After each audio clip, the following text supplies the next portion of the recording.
მოგესალმებით ძვირფასო ტელემაყურებლებო. დღეს გადაცემაში საინტერესო ადამიანთა პორტრეტები მობრძანდა თქვენთვის უკვე ძალიან კარგად ნაცნობი პიროვნება. შესანიშნავი კომპოზიტორი, საქართველოს კომპოზიტორთა კავშირის წევრი ქალბატონი ნესტან ტურაბელიძე. ქალბატონი ნესტანი რამდენი მოვა ჩვენ სივრცეში და მიხარია რომ ის უკვე სტუმრად არ გრძნობს ჩვენთან თავს. იმხელა სიყვარულს, იმხელა სითბოს და იმდენ პოზიტივს აფრქვევს, რომ სულ გინდა ამ ადამიანთან შეხვედრა და სულ გინდა მასთან საუბარი და კონტაქტი. მოგესალმებით ჩემო ძვირფასო ადამიანებო. თქვენ დღეს ჩვენთან ისე შემოხვედით, როგორც აი ფიფქია რომ შემოვიდო და საჩუქრებით, რაღაც საოცარი დადებითი ენერგეტიკა შემოაფრქვია აი ამ სივრცეში და დიდი მადლობა ჩემო ნესტან ამასთვის. არჩეულებრივი გადაცემები გქონდა. გენაცვალე, დიდი მადლობა. აი ისეთ რანგში და ისეთ ხარისხში და ისეთი გულით აჩვენებ ყოველ შემოხვედ ადამიანს თქვენს გადაცემებში, რომ ნამდვილად ხალხის სიყვარულს იმსახურებენ და მეც რომ ასეთი პატივი მეგო დიდი მადლობა ნესტან და მე განსაკუთრებულად მიხარია, როდესაც ჩემს გვერდით აქ შედან ხოლმე პროფესიონალი მუსიკოსები. ეს ჩემთვის ძალიან დიდი ბედნიერებაა და დიდი ფუფუნებაც ამავდროულად, როდესაც ასეთი აი აკადემიური განათლების ქალბატონი როცა მიზის გვერდით. მე ახლა კი ვთქვი ჩემო ბატონებო, რომ აქ კომპოზიტორი მობრძანდა სტუმრად და კომპოზიტორთა კავშირის წევრი, თუმცა ქალბატონ ნესტანს იმდენი დიპლომი უჭირავს ხელში და იმდენი ფაკულტეტი კონსერვატორიაში დამთავრებული, რომ მე მგონი ვეღარც ვითვლით დღეს უკვე და თუ შეიძლება ესე მოკლედ გითხარით, მე როგორც ვიცი, თქვენ ხართ პროფესიით პირველი პროფესია, რომელიც თქვენ კონსერვატორიაში ფაკულტეტი დაამთავრეთ, ეს იყო მუსიკის თეორია, ხო? მუსიკის ცოდნეობა, მუსიკის თეორიის განხრით. მაგრამ მარტო ეს არ იკმარეთ შემდეგ და რა იყო მიზეზი, რომ შემდეგ საკომპოზიტოროზე ჩააბარეთ? მოკლედ აი ამის ირგვლივ გვესაუბრეთ. დიახ. იცით, ცოტა კურიოზული ამბების გადავხდა. აი ეგ მოინტერესებს ყველაზე. შემოგვედი ადამიანი მე მგონი არ არსებობს, რომ ტრაგიკომედიური კურიოზული ამბები არ ქონდეს გადატანილი ცხოვრების მასზე და ეხლა გარკვეული წლების შემდეგ ამ შესაძლებლობას რომ გადახედა, უფრო ღივილის მომგვრელია ყველაფერი და სულ უკეთ უყურებ. ამ გადმოსახედი. ხო, ამ გადმოსახედი არც განიცდიდა, რომ შეიძლება მადლობაც უთხრა უფალს, რომ მე რო ასეთ მრავალფეროვან ადამიანებს არ დავკავშირებოდი, შენ ვერ ჩამოყალიბდები სათანადო ადამიანად. კი ბატონო. მით უმეტეს ხელოვანად. კი გენაცვალე. ესე იგი თავდაპირველად ჩავაბარე მუსიკის ცოდნეობის ფაკულტეტზე, მასწავლიდნენ საუკეთესო პროფესიონალი მუსიკოსები და აი სახელოვანი ქართველები. ესე იგი მან თავიდან გვასწავლიდა ესე იგი ოთარ გორდელი, ზაქარია ფალიაშვილის ვაჟი, არაჩვეულებრივი ადამიანი, რომ გაგიღიმებდა, გეგონება მზემ გამოანათაო, ძალიან თავშეკავებული, ძალიან დინჯი. პოლიფონიას გვასწავლიდა და ლექციებზე გვაძებნებდა პოლიფონიურ ფუგებს. ერთხმიანს, ორხმიანს მოქონდა, 5-6 მოსწავლე ვიყავით სტუდენტი და ყველასთვის მოქონდა ფუგის თემები და იქვე უნდა შევიყვანო. ანუ თქვენ დღეს ფუგებს რომ წერთ არის სუფთად აი ოთარ გორდელის დიახ, ანუ ეს საზრუნო განვითარების მიმართულება მუსიკალური აზროვნებისთვის ეს არის არაჩვეულებრივი საფუძველი, ფუნდამენტი პოლიფონიური მუსიკა ზოგადად და ეხდებოდა ესეთი რაღაც, რომ ჩემს კლასში ნამდვილად ნიჭიერი, ჩემს ჯგუფში ნამდვილად ნიჭიერი სტუდენტებიც იყვნენ, მაგრამ თუ ადამიანს არ აქვს გარკვეული საკომპოზიციო ნიჭი, ვერ შექმნის პოლიფონიურ ნაწარმოებს, იმიტომ რომ ზოგიერთ მათგანს ერთხმიანი კარნახის წერაც კი უჭირდა, რა თქმა უნდა. ხო და ეს საკომპოზიციო ნიჭი სულ სხვა ფენომენია, იმიტომ რომ ბევრი ვიცი კიდე ჩემი ტოლებიც საერთოდ კონსერვატორიაში ვერ მოხვდნენ, მაგრამ ისეთი კარგი კომპოზიტორები ჩამოყალიბდნენ და ისეთი კარგი საბავშვო კონცერტები გამართეს საკონცერტო დარბაზში, მე პირადად გული დამსლა, რომ ისინი კონსერვატორიის გარეთ დარჩნენ. ღირსეული ქალბატონი ხართ, ამას აღნიშნა. დიახ, სხვადასხვა მიზეზები იყო მიღების მომენტში, კონკურსების სხვადასხვა სიტუაცია არ მინდა ყურადღება ყველაფერზე გამოვაყენო და სამწუხაროდ ესეა, მაგრამ აი ამით დასტურდება ის, რომ ქართველის გენში არის ეს საოცარი ნიჭი, საკომპოზიციო ნიჭი და ყველას მოწოდება და შინაგანი წყურვილი უნდა იყოს, რომ ეს არ დაიკარგოს არც ერთ ადამიანს. ნესტან ჩემო ძვირფასო, თქვენ ახლა კონსერვატორიაში უამრავ საგანს სწავლობდით, მუსიკალურ საგანს ეს იყო ფორმის ანალიზი, სოლფეჯიო, თავისთავად ფორტეპიანო. იქნებ აი კონკრეტულად მინდა, აი ფორმის ანალიზი ვინ გიკითხავდათ, პოლიფონიაში გასაგებია ოთარგორი, აი სოლფეჯიოში ვინ გასწავლიდათ, ვინ იყო ფორტეპიანოში თქვენი პედაგოგი, ეს ძალიან საინტერესოა, მე ძალიან მინდა ეს. ესე იგი ფუნდამენტი ჩემს სწავლა-განათლებას რა ვინც ჩაუყარა, ეს იყო ქალბატონი დიანა მელაძე, სოლფეჯიოს პედაგოგი ნიჭიერთა აწლებში. საოცარი პიროვნება, იცით რა, გარდა იმისა, რომ ესენი ძალიან დიდი მუსიკოსები იყვნენ, თავის და არიან თავისი ბუნებით, ღმერთმა ვინც აღარ აყავს ნათელში ვიმყოფოს, საუკეთესო ადამიანები, აი სამაგაროა პიროვნები. იცით რა, თუ რა ნიჭიერიც არ უნდა იყო და როგორი ნიჭიერიც არ უნდა იყო, შენ თუ არ ახარ ძალიან დადებითი, ძალიან საყვარელი, ძალიან თბილი, ძალიან გულში ჩამწდომი ადამიანი, ის შედეგი არ იქნება, სწავლის შედეგი, რასაც ყველა ელოდება. და მით უმეტეს, როცა საქმე ეხება ხელოვნებას და ხელოვან ადამიანებს, ძალიან ფაქიზი დამოკიდებულება უნდა იყოს ამ დროს მოსწავლესა და პედაგოგს შორის და აი მასწავლდა კიდე ფორმის ანალიზი ქალბატონი ნათელა ბიცკინაშვილი, საუკეთესო თეორეტიკოსი და იმდენად მოსწონდა, რომ მე მის თვალწინ გარჩევისთანავე უკრავდი, კარგად უკრავდი გამარჯვებულად ნაწარმოებებს, ჩემი ფურციდან მაგრად კითხულობდი და სახლში მიბარებდა, იმდენად სიამოვნებს ნესტა ჩემთან სახლში უნდა მოხვიდა, დამიკრა და გამირჩიო. რაღაც ჰობივით იყო და მე კიდე კი მეკითხებოდა ვანოშენტი ვასწავლიდა კიდე არჩეულებრივი ადამიანი ჰარმონიის არჩეულებრივი სპეციალისტი კლასიკური ჰარმონიის და მეკითხებოდა რომ ნესტან რო შემამჩნია რომ მე თავისუფლად ფლობდი ნოტების არჩევის ტექნიკას როგორ მეცადინეო ამიხსენებდა თვითონაც ხაშიორი გოგო იზებოდა მე მამალაში მუსიკოსები და უთხარი რომ ნებისმიერ თავისუფალ დროს ვიღებ ჩემთვის უცხო ნაწარმოებს, მუსიკალურ ნაწარმოებს და ფაქტიურად შედიხარ მისი ავტორის, კომპოზიტორის სულსა და გულში, როცა მის ნოტებს ეხები და არჩევ, ეს არის რაღაც უდიდესი სიამოვნება. აი ვიტყვი კაზინოში რატო დადიან ადამიანები და სათამაშოთა რატომ არის ასეთი აზარტი? ეს აზარტი მქონდა დაჭერილი ნაწარმოების გარჩევის მომენტში და ძალიან დიდ სიამოვნებას მანიჭებდა. თქვენ პირველი ფაკულტეტი, როგორც ვიცი, დაამთავრეთ მუსიკის თეორია. მუსიკოსმცოდნეობა, მუსიკის თეორიის განხრით. ქალბატონ ლილა მარუაშვილთან თეორეტიკოსთან მის ხელმძღვანელობით და სხვათა შორის რომ დავამთავრე, წითელ დიპლომზე დავამთავრე, სახელმწიფო გამოცდა და პედაგოგმა მაშინვე მითხრა ქალბატონმა ლილა დიპლომები აქაც შემომიტანა. გვერდით ოთახში. ესა. ბევრი აქაც არის სიგელები. სიგელია კონკურსის. მოკლედ არ ვიცი რა. დიახ და ქალბატონ ლილა მაშინვე შემომთავაზა რომ ნესტან მოდი დისერტაციას ჩემთან გააკეთო. იმიტომ რომ შემატყო რომ დამოუკიდებლად შემეცნო ყველაფრის გაკეთება და მოხდა ესეთი რაღაც რომ ერთ-ერთ პედაგოგს ვკითხეთ მე და ჩემმა მეგობრებმა რომ კონსერვატორიაში ვის აქვს ყველაზე დიდი ცოდნა მუსიკის სფეროში. ანუ მეცნიერის სამეცნიერო დონეზე თეორეტიკოსი ვინ არის ყველაზე ძლიერი და მან დაგვისახელა დაფიქრების გარეშე ბატონი ნოდარ მამისაშვილი, კომპოზიტორი და მუსიკის თეორეტიკოსი, რაღაც ღაპარიცით ისეთი მეხსიერება ჰქონდა და სააზროვნო სისტემა რომ აი ყველა ვიძახით ენციკლოპედიას. მეცნიერი იყო. ნამიბა ფიზიკა, ქიმია ეს უნიკალური ალგორითმები ეს ყველაფერი ისე უმაღლეს დონეზე და თვითონ მეცნიერებს აკვირვებდა ხოლმე აი რამას გაყვეთ მეცნიერი გაოცებული იყო მისი ჩვენს პირველ გადაცემაში ჩვენ საფუძვლიანად ვისაუბრეთ ბატონო მამისაშვილზე და მის მეცნიერ უკრავი მეცნიერი იყო არ არსებობდა საყოფაცხოვრებო ადამიანის ყოფილი ცხოვრების არც ერთი დარგი რომ ღრმად შეხედული არ ყოფილიყო მასში და რაც თავარია გადმოცემის უნარი ჰქონდა უნიკალური და მე ამიტომ თქვენ მე მგონი ნოდარ მამისაშვილის ეშხით ჩააბახო რა მოხდა იცით საკომპოზიციო ესე იგი ჯერ ასეთი ადამიანი არის არაჩვეულებრივი მუსიკოსი და კომპოზიტორი რუბენ კაჟელოდი ებრაელი წარმოშობით საქართველოში ცხოვრობდა მე მგონი აქ აღიზარდა და ის მასწავლიდა სასწავლებელში პოლიფონიას დასავლეთ ევროპულ პოლიფონიას და შემასწავლა ამ პოლიფონიის საფუძვლები და ესე იგი ამ პედაგოგთან გადავწყვიტე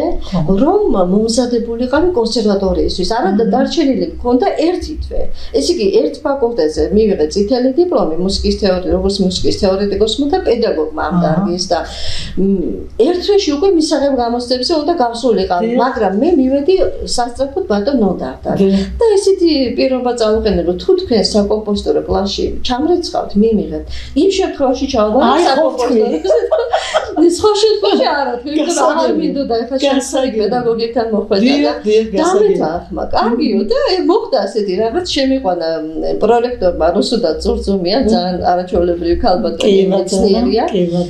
ესებათა დოქტორია და ბატონ ნოდარ გაბუნიასთან დამსახურებულ კომპოზიტორთან და უთხრა რომ აი ნესტანი მოვიდა ახალი წინადადებით საკომპოზიტოროზე უნდა ჩაბარებაო და ნოდარი ცოტა აღელდა და მეუბნება არა რუსლანს კითხა რომ ვინ ყავს ასეთი რომ ორი ფაკულტეტი ჯერწითელ დიპლომზე დაამთავრა მე კიდე ასე გააგრძელა სწავლა სხვა ფაკულტეტზე და ერთ-ერთი ადამიანის მოფერებითი კნინობითი სახელი უთხრა ვერ დამახსოვრე ცოტა ნერვიულობდი ხელახი რას მეტყოდნენ და მარტო იმას აქვს ესე დამთავრებული და ეხლა ნოდარმა წამომიყენა ესეთი სახელი თუ პირველ გამოცდაში კომპოზიციაში მიიღებ 10 ქულას დანარჩენი 8 გამოცდიდან განთავისუფლებ მაგრამ თუ პირველ გამოცდაში კომპოზიციაში არ მიიღებო 10 ქულას მაშინ ყველა გამოცდაზე უნდა გაყვიდე აბიტურიენტებთან ერთად გასაგები და ეს ეხლა მე ამ მოტივიდან ამ მოტივაციიდან გამომდინარე ბატონ რუბენს კითხე ერთი თვე რომ მომავსა და 4 ნაწარმოები დავწერე უცებ მის ხელში და მითხრა ნესტან პირობას გაძლევ რომ შენ მიიღებ 10 ქულას კომპოზიციაში აი აქეთ ასეთი რწმუნებით გავედი გამოცდაზე. გამოცდას ესწრებოდნენ კომპოზიციის გამოცდას ქალბატონი მერი დავითაშვილი, რომელიც ბავშვობაში მამეცადინებდა და იქაც კიდე კომედიური სიტუაცია შემიგვიდა ურთიერთობის დროს. შემდეგ ესწრებოდა ბატონი ბიზნაკვერნაძე, გოგა შავერზაშვილი და ქალბატონი მერი დავითაშვილი და სულხან ნასიძე. ეხლა ესე აქ წდება ჩემი ბედი. რა მოხდა? არა და ისიც ვიფიქრე რომ დავუშვათ კომპოზიციაში რომ ვერ მივიღო 10 ქულა მერე უნდა გავაგრძელო და დროს რომ ემზადებოდი პედაგოგებთან და იმდენი ესე იგი მასალა შევისწავლე ერთ წელიწადში ფაქტობრივად ეს რაღაც უბედურება გვჭირს საქართველოში ასეა ყოველ შემთხვევაში ესე იგი ბავშვი სწავლობს 10-12 წელი სკოლაში და სასწავლებელში და იმ პროგრამას მაშინ კი არ ასწავლია ყველა ვარიანტი უნდა მოემზადოს და მერე უნდა და იმ ერთ წელიწადში ყველაფერი უნდა ეს ისეთი ფსიქოლოგიური დადვირთვა ნებისმიერი ბავშვის სატანჯოლე პირდაპირ ფაქტობრივად ღამებს ვათენებდი იმიტომ რომ ლიტერატურაში მომზადება ასეთი ადვილი არ არის ზღვა მასალა იქ ქართულ ენაზე არ იყო ლიტერატურა უნდა გითხრა რუსულიდან ცალფეში მეჭირა ეს ლექსიკონები ცალფეში ეს თემა და ფაქტობრივად ნახევრად ძილღვიძილში წერდი თემებს და მარნა ქავთარაძე არაჩვეულებრივი მუსიკის ისტორიკოსი მას მომზადებდა კონსერვატორიისთვის და გაუცებული იყო ეს და როდის ახერხებ ამ თარგმნას და ამ თემების წერასო და კალიგრაფია იმდენად დამიმახიშდა გულის კარდიოგრამა როა ციგცაგი ხაზები ასეთ ფორმაში ვწერდი მარტო შენ იგებდი რა გეწერა მარტო ჩემი პედაგოგი და მე ვიგებდი რა გვეწერა და რომ არ ყოფილიყო ეს პედაგოგი მისაღებ გამოსცე ჩემს ნაწერს ვერ წაიგდა და ესეთი კომედიური სიტუაცია. და ესე იგი ბატონი ნოდარისგან მივიღე თანხმობა, ბატონ რუბენ კაშილოტისგან მივიღე თანხმობა, რომ ესთან უმაღლეს შეფასებას მიიღებ არინერვიულო, მიაქავა რომ მეთავ როგორ დაწერე ნაწარმოებები და გავედი პირველ გამოცდაზე კომპოზიციაში. საერთოდ როგორც წესი მოგეხსენებათ ნებისმიერ კარგ უმაღლეს სასწავლებელში უნივერსიტეტებში, როცა ადამიანი აბარებს განსხვავებულ ფაკულტეტზე, მხოლოდ განსხვავებულ საგანს აბარებინებენ. ანუ ის საგნები რაც ისწავლა თან უმაღლესი შეფასებით ქრიაძე, ხო იმ საგნებს აღარ უმეორებენ სწავლების პროცესში. აქ სხვანაირად მოხდა ზოგი რაღაც, ხო და მოკლედ მოვასწარი წისაკას რომ ეძახერო თან შარაშელიძე ივერიის საუკეთესო წინვალე ეს პიანო მუსიკოსი კი სინთეზატორზე რომ წარმოებს გვიწერდა და მან ჩამიწერა სტუდიურად და ფაქტიურად ჩემი დიდი მაგნიტოფონით მივედი და ჩავხდი და მოვასმენინა ნოტებთან ერთად ეს ამ საუკეთესო კომპოზიტორებს და მერი დავითაშვილს ისე მოეწონა აი გამიღიმა და თავი ესე დამიჭრა ყველაფერი კარგად არის ისინი ძღილავდნენ რომ ესეთი პირობები მქონდა წამოყენებული და მოხდა ისეთი რაღაც რომ ბატონ სულხან ნასიძე წავიდა ჩემს შეფასებაში წინააღმდეგ. ეხლა რა მოხდა? მე 10 წლების შემდეგ დედამ გადამიყვანა ევგენი მიკეისამ დიმიტრი არაყიშვილის სახელობის მუსიკალურ პირველ სასწავლებელში.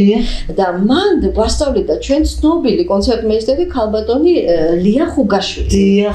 აი ნანი ბრეგვაძეს და ეს ამის აკომპანიებს უკეთებდა საკონცერტო ღონისძიებებზე და გვასწავლიდა სოლფეჯიოს. და მან რო შემამჩნია რომ მე განსაკუთრებული მუსიკალური სმენა მქონდა აბსოლუტური სმენა რასაც ქვია არ გიჭირდა ეს კარნახებს ვაწერინებდა და ეს მომენტი რომ დაიჭირა იგი იქნა ჩემთან ჯგუფში თამარ ნასიძე, სულხან ნასიძის შვილი, თია გოგუტიშვილი ეხანდელი ფსიქოლოგი ცნობილი და კიდე სხვა ანტონ წულუკიძის ქალიშვილი თამარ წულუკიძე ჩემი მეგობარი და მოკლედ ეს ლეა ხუგაშვილი მაპატიოს ღმერთმა მაგრამ შეცდომას უშვებდა ამ ბავშვებს აღიზიანებდა ჩემს წინააღმდეგ რითი ეუბნებოდა რომ აი ნესტანი არაჩვეულებრივად წერს კარნაკს და თქვენ ესე ვერ წერთ თურმე ამას ეუბნებოდა და მშობლებსაც და ამან გამოიწვია ამ სიმართლეს ეუბნებოდა მაგრამ ეხლა ხეშად გამოდიოდა ეს ამბავი ასეთი გამახველება ყურადღების არ შეიძლებოდა და მოხდა ისე რომ თვითონ მე უკვე დადგა მომენტი კონსერვატორიის ჩაბარების ლია ხუგაშვილმა მითხრა შენ ნახავ ნასიძის თამრიკოს მამა რას გიზდავს გამოცდებზე ეს მე ვერ მივხვდი მე არც ის ვიცოდი რომ იქ რა ხდებოდა შიდა სამზარეულო ეს გაღიზიანების ამბავი არაფერი არ ვიცოდი რა ხდებოდა და მოხდა ისე რომ მართლაც სულხან ნასიძე იყო იქ კომისიის თავმჯდომარე მისაღებ გამოცდებზე და ადგა და სულხან ნასიძემ დამიწერა და დამალიკულა რომ მე იფიქრეს ის რომ ეს ამას ებისკოპა არ ეყოფა, სხვა გამოცდებზე ვეღარ გავა და მაგრამ იცით რა იყო მანანა ჯერეთი რუბენ კაშილოთან შემოქმედებით მოურთიერთობამ რომ 4 ნაწარმოები უცებ ერთ თვეში ჩაწერე ამან ძალიან რწმენა მომცა მე მეორე ბიძინა კვერნაძე და მერი დავითაშვილი ძალიან თბილად შემოხდნენ ამ გამოცდაზე ძალიან მაგზნობინეს ყველაფერი კარგად არისო და ამან მომცა ისეთი შინაგანი რწმენა და ენერგია რომ მე აუცილებლად გამოცდაზე და გაასრულება მოხდა ისე რომ გავედი ყველა გამოცდაზე აბიტურიენტები ჩემთან ერთად აბარებდნენ მათი მშობლები სასტიკად ნერვიულობდნენ რომ როგორ შეიძლება ფაქტობრივად პედაგოგი რომელმაც წითელ დიპლომზე დაამთავრა პირველი ფაკულტეტი აბიტურიენტებთან ერთად გადის კონკურსზე გამოცდებზე და ეს გარკვეულ გაღიზიანებას იწვევდა მშობლებში და მოსწავლეების ნერვიულობდნენ მაგრამ მე რაღაცაირად მათთან ერთად გავდიოდი გამოცდაზე ბოლოს მოხდა ესე რომ სია რომ გამოიკრა მისაღები გამოცდების სია ზემოდან მეორე ვიყავი პირველი იყო რამაზ მაკალათია ძალიან მაგარი პიანისტი ბიჭი და მუსიკოსი ჩემი მეგობარი უმცროსი რა თქმა უნდა და მის შემდეგ ვიყავი ესე იგი მე მაშინებდა ის მომენტი რომ რა საგნების და რა თეორიული მასალას ვისწავლე აბიტურიენტების დროს მეხსიერებით თუ გამოვყვა მეთქი ეს ცოდნა რომ ამიტომ არ შემეშალოს რამე გამოცდებზე თქვა და ერთადერთი ეს იყო მოკლედ მივახციეთ მაინც მიზანს შემდეგ ასპირანტურა დავამთავრე წარჩინებით და აი ფაქტიურად აი ყველა ეტაპი გავიარე უმაღლესი სწავლებით აი ძალიან მაინტერესებს ნესტან თქვენ აი ეს ყველაფერი რომ დაასრულეთ მე ხო თქვენი სპეციალობით დაიწყოთ მუშაობა ხო მუსიკის თეორეტიკოსის კიდე ერთი საინტერესო ამბავდა ნოდარ გაბონიას დროს თეატრალური უნივერსიტეტი და კინოს და თეატრის რუსთაველის სახელობის თეატრიდან მოიწვიეს ქალბატონი ირა ბეგიზოვა კინორეჟისორი და ბატონმა ნოდარმა გაბონიამ შემოგთავაზა ვინც სწავლობდით მე უკვე მეორე ფაკულტეტზე ვიყავი საკომპოზიტოროზე და მითხრა ნესტან ხომ არ გინდა დამატებით მეორე ფაკულტეტზე კინოხელოვნებაზეც რო ისწავლო შეიძლება ამის საშუალება მოგწეს მუსიკოსებს ეს ძალიან კარგი ფაქტია იმიტომ რომ მეორად ფაკულტეტზე ფაქტობრივად ეს ხო ხელოვნების არაჩვეულებრივი დარგია კინომცოდნეობა და როგორ ახლოს არის ეს ყველაფერი ერთმანეთთან მუსიკა პირდაპირ კონტაქტში აი ასეთი ფორმით იქაც ჩავაბარე დიპლომი დავიცალე გოგილევაშევ თუმანიშვილების ადებოდა დიპლომის დაცვას და მე უმაღლესი შეფასება და ირა ბეგიზოვმა შემომთავაზა ნესტან წავედით თეატრალში ასპირანტურში ჩემთან მე ვთქვი არა გაგიჟდება ხალხი მე რომ კიდე ახლა სწავლა გამოგიძე სწავლა და სწავლა ლენი ხო მაგრამ აი და დავით გურამიშვილის ნაცნობი არის ეს ფრაზა რომ სწავლის ძანი არის კენწეროში გატკბილდები და გატკბილი ნამდვილად ხო გატკბილი ნამდვილად იმიტომ რომ იმკით იმას რაც აი შემოსავალია უნიკალური რა შემოსავალი კი არა შედეგი მოსავალი შემოსავალი არის კარგი იყო კარგი შემოსავალი არის დაპირებული კი კომპოზიტორები საქართველოში ყოველთვის ეს სხვადასხვა კომუნისტურ პერიოდში მე არ მივდირი იმ პერიოდში იმიტომ რომ მაშინაც არ იყო თლად გამართული ხალხის ჯიბის გომა მაგრამ ცოტა წესრიგი ცოტა მეტი კი და მეტი ყურადღება იყო ადამიანების უფლებები უფრო დაცული და სხვადასხვა იმ პერიოდში თვითონ კულტურის სამინისტრო ზრუნავდა რომ კომპოზიტორების შემოქმედებით რეალიზაცია მომხდარა ეგ კი არა ბინები მისცეს კომპოზიტორ კომპოზიტორებს არაჩვეულებრივ ადგილებზე, გაზუსტავთ მაგალითი აჩუქეს, შემოქმედებით რეალიზაციის საკითხზე პრობლემა არ არსებობს. ისე ნესტან როგორც პროფესიონალმა თქვენი თავის თვით რეალიზაცია მოახდინეთ როგორ ფიქრობთ? აი ეხლა ძალიან მცირე დოზით, იმიტომ რომ ესე იგი მე ხლა 59 წლის ვარ და ერთ თვეში მისულდება 24 თებერვალს 60 წელი პენსიაზე გავიდი. რა გეთხოვოთ? შორის აი სუსე ნუ გამოაცხადე და ფეისბუქზე გამოაცხადე ხალხს უთხრა მე პენსიაზე გავიდით მომილოცეთ. შეფთვის ისეთი სასაცილო იყო, იმიტომ რომ ხალხს თავდაცვის სოციალური თავდაცვის საშუალება არ გააჩნია და ესე იგი მართლა ტრაგიკომედიის სიტუაცია საქართველოში. ნესტან მე არაფრით არ შემიძლია ხა თქვენ აქ მეჯდეთ გვერდით და არ ვისაუბროთ იმ კომპოზიციებზე რომელიც უნდა გაჟღერდეს დღეს ჩვენთან. დიდი სიამოვნებაა. მე ყველა მოვისმინე 4 კომპოზიცია თუ არ ვცდები მოვისმინე 4 და მეხუთეც გვექნება. ცოცხალი შესრულება. კი გენაცვალეთ ესეც გვექნება ვიცი და სავარაუდოდ მაგ კომპოზიციას უკვე ბოლოში გემრიელ მათ შემოვიტოვებთ ეპიზოდად ჩვენი გადაცემის. მე მინდა ისაუბროთ აი იმ კომპოზიციებზე, აი ბორის ბედიამღერის ერთ არაჩვეულებრივ სიმღერას თქვენსას. ვიზია ტექსტი. გული თუ გაქვს თბილზე თბილი, ლექსის ავტორი მე გახლავარ. თქვენია ლექსი? იცით რა ზოგჯერ ისეთი კარგი იმპულსი მომდის ნაწარმოების შექმნას. მუსიკა და ლექსი პარალელურად იწერება. არიან ძალიან მაგარი პოეტები ყავს, ისეთი სასიმღერო ლექსები ყავს, ისეთი ტონის გაძლევენ და იმპულსს ნაწარმოების შესაქმნელად წამებში იწერება სიმღერა. დაახლოებით ესეთ სტილში არის. კი, და ძალიან ლამაზი, არაჩვეულებრივად მღერის ბორიკო, შესანიშნავად მღერის მაქვს.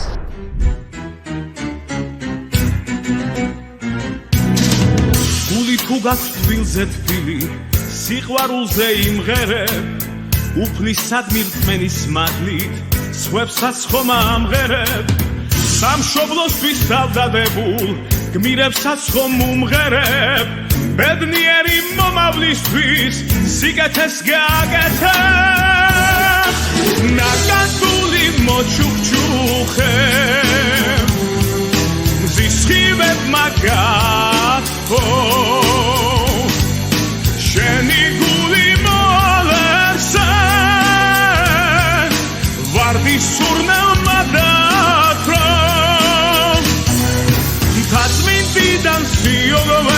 სიოგოვედრფის არემარესებლება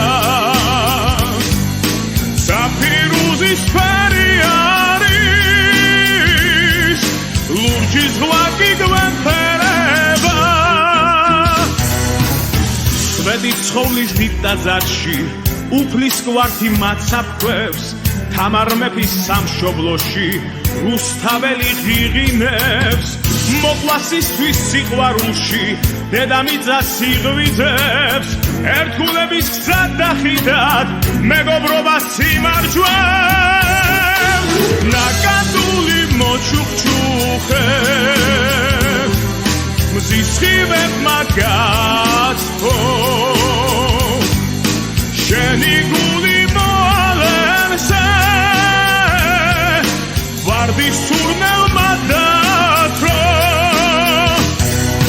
თაზმინდიდან სიოგოვედრფის არემარესებლება საფირუზის ფერი არის ლურჯის ღვაწი გვემფერება ლურჯის ღვაწი გვემფერება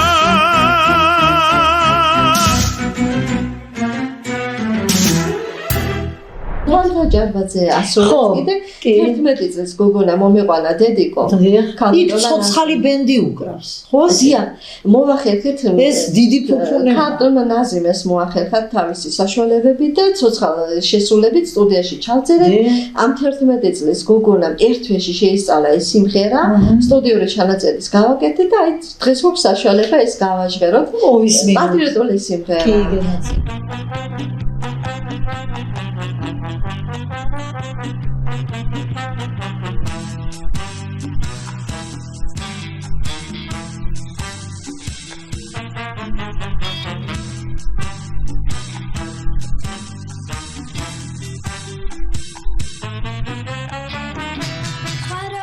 ხელავს წაჭეკა ხილზე ლავს მე გიგვავ ნაფიქსვენ გულებს გავხარ ოცნების ლაბირინთებში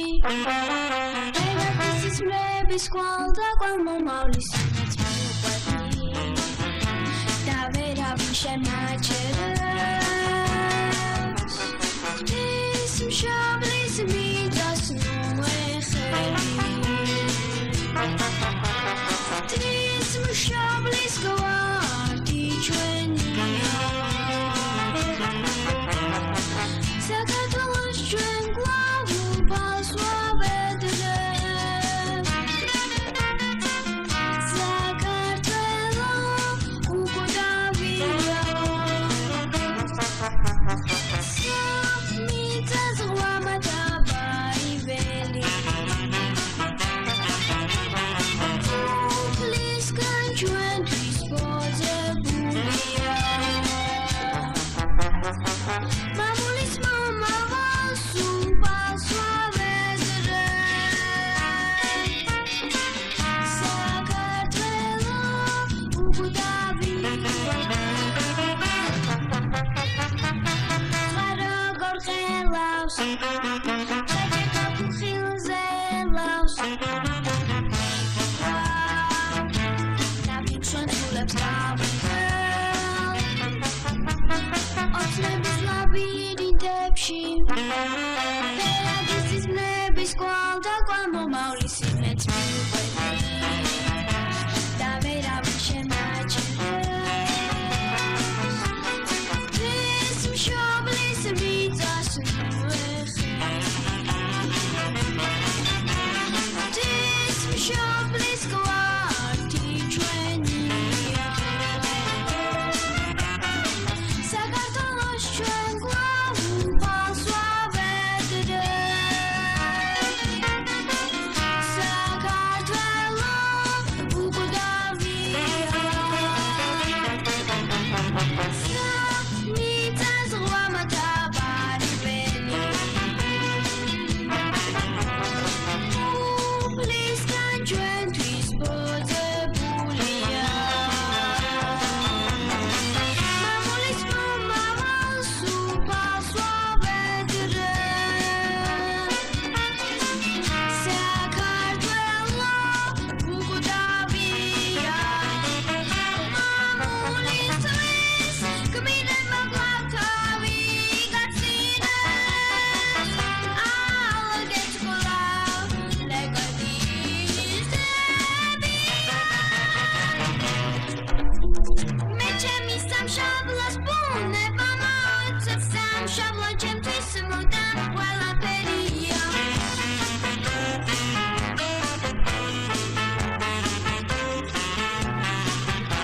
სამშობლო თვითოლოგი კუთეულია ის მარტი პარავს მას ვინჩისთვის მარტოლია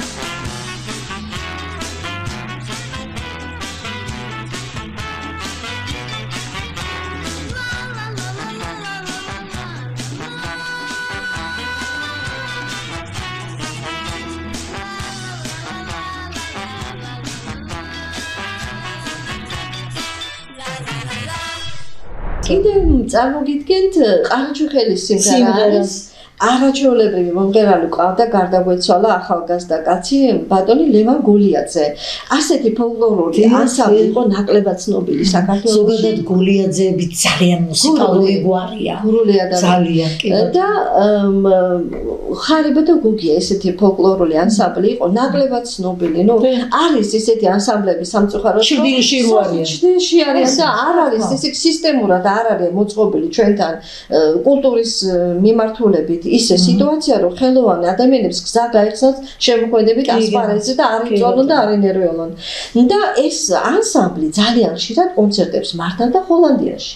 ჰოლანდიელებთან და არც ვიცოდი ესეთი ანსამბლი თუ არსებობს. ჰოლანდიის კულტურის სამსახურთან მქონდა ძალიან ინტენსიური შემოქმედებითი კავშირები და ურთიერთობა და საკონცერტო ღონისძიებებს მართავდნენ თვითონ ჰოლანდიაში. დისკებს უშვებდნენ, იქ იყიდებოდა, ძალიან აქტიურად მოღვაწეობდნენ იცოდნენ ფაქტიურად არ არის ეს ანსამბლი ცნობილი და ამ ანსამბლის ერთ-ერთი ფუძემდებელი იყო ეს აღჩეულებრივი მომღერალი ბატონ ლევან გოლიაძე. გულით გარდაგვეცვალა ძალიან რაღაც ისე მოულოდნელად და მისი ჩაწერით სტუდიაში ჩავწერეთ მე არანჟირება მე თვითონ გავაკეთე ჩემს მეგობართან სტუდიაში და ამ სიმღერასაც წარმოვადგენთ.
ერთი ულამაზესი საორკესტრო ნაწარმოები გადიათ ზეციური დავაფი იმიტომ რომ ცოტა მისტიური ჟღერადობა ეს ნაწარმოები სტუდიურად ჩაწერეთ ჩემი მეგობარი არაჩვეულებრივი კომპოზიტორი გოგი და მაისურაძე ისიც არ არის ეს ცნობილი არაჩვეულებრივი კომპოზიტორი არ არის ნუ რეალიზაციის სივრცე საქართველოში ბოდიშა სულ ნაცნობობა არის საჭირო და სხვა სიტუაცია და ბევრი ხალხი, ბევრი გარდაგვეცვალა კიდეც ისე რომ ვერ მოახერხეს თავის ცხოვრებაში შემოქმედებით რეალიზაცია გული დაწნეს ისე წამს ამ ქვეყნიდან აი ბატონი ნუგზარ ვაძაძე კინოფილმები არაჩვეულებრივად გაფორმებული და უნიჭიერეს. რომ გაიარო ქუჩაში და იკითხო თუ იცნო იცის მხოლოდ მუსიკალურმა სამყარომ. დიახ და აი კიდე ეს ზეციორის დაწერა როგორ მოხდა? მე და დედა შევიპატიჟეს ერთ-ერთ ლამაზ ოჯახში, პატარა ფართობი იყო მიწის ნაკვეთის, მაგრამ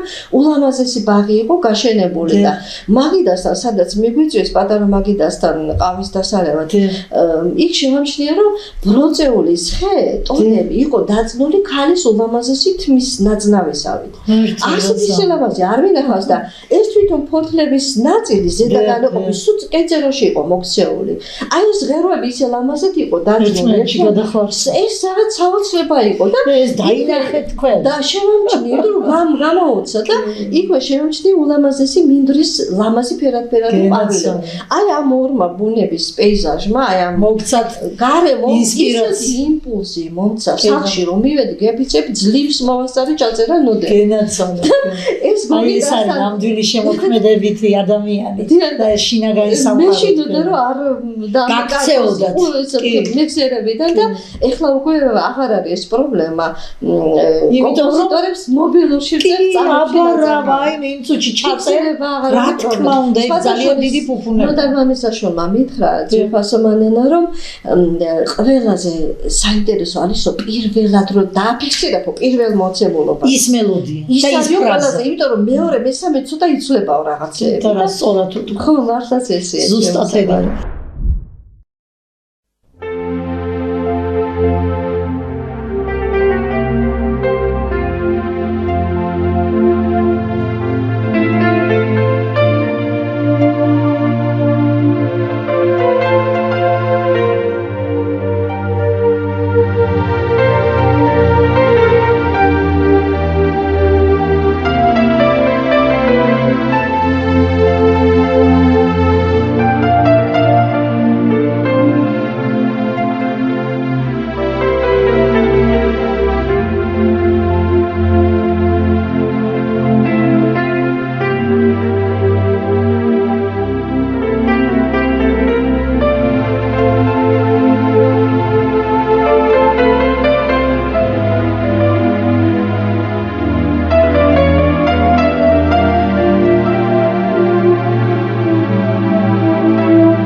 ჩემო საყვარელო, აი იმდენად სასიამოვნო რესპონდენტი ხარ და იმდენად კარგი მოსაუბრე ხარ, რაჯობია თქვენთან გადაცემის ჩაწერას, ნუ საოცრად ესეთი აი კომფორტი მაქვს, აი კომფორტი სრული თქვენს გვერდით.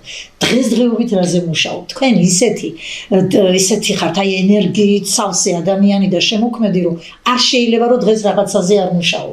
კი, მანანა, ბოლო დროს განსაკუთრებით გავაქტიურდი მარშებზე, სამხედროებისთვის, ჩვენი ჯარისკაცებისთვის არაჩვეულებრივი მარშები დავწერე. სხვადასხვა მითხრა ახლობელი ფანტაზიის სამნისტროში და მითხრა რომ ნესტა ჩაწერე კარხარისო და ვისაც ეხება მე მოვასმენინებ მათ ამ ნაწარმოებს. ეს არადა ეხა ეს ფინანსებთან არის დაკავშირებული, ეს სტუდიაში სადმე ავაშღერებინო. ძალიან დიდი ფინანსები საჭირო. ეს ერთი სიმღერებზე მანენა ძალიან აქტიურად და 26 ლექსი დავწერე სასიმღერო. უი, რასამბო. ანუ ესე იგი ახლა მე ტენდენციას უკვე ვხედავ, ანუ ტექსტი, მუსიკასები და მაზურები და პოლკები და ესეთი ნაწარმოებები. ოჩა. სხვადასხვა მცირე ფორმის ნაწარმოებებია, მაგრამ ძალიან სახასიათოა. ეჭვიც არ მეპარებ. აი განწყობას ქმნის არაჩვეულებრივ. შემოგევლე. ძალიან დიდი წარმატება მინდა გისურვოთ, იმიტომ რომ მართლა ძალიან მიყვარხართ, ძალიან გაფასებთ. აი მიყვარს თქვენი ცხოვრება, თქვენი გავლილი ცხოვრება, აი ის მუსიკალური გზა, რომელიც თქვენი სულ ბავშვობიდან დღემდე მოვიდა და აი ამ გზამ თქვენში როგორი დადებითი იმპულსები, რამხელა შემოქმედებითი წვა გამოიწვია, ხო რომ დღეს ხართ აი ესეთი შემდგარი კომპოზიტორი. მადლობა. ორ ადამიანს დამამატებ რომ არ გამორჩეთ. კი შემოგევლე. ისა ბატონი პეტრე მამრაძე ცნობილი საზოგადოებრივი პოლიტიკოსი, მას ყავს არაჩვეულებრივი დაიგო ცნობილი პიანისტი. მან რუსეთში მიიღო მოსკოვში უმაღლესი სამუსიკო განათლება და უმაღლესი რანგის პიანისტი და რასთავარია ბუნებით ნამდვილი მუსიკოსი. და მასთან მე ვსწავლობდი ნიჭიერთა ათწლედში ფორტეპიანოს. ისე შემოყვარა მუსიკა, ისე შემოყვარა, რომ აი არ ვიცი, მისი გადმოცემა პეტრე მამრაძის დაიგო. აი რა არის იცით აინესთან თვითონ ბატონი პეტრეც არის უნიკალური პიროვნება. საოცრე.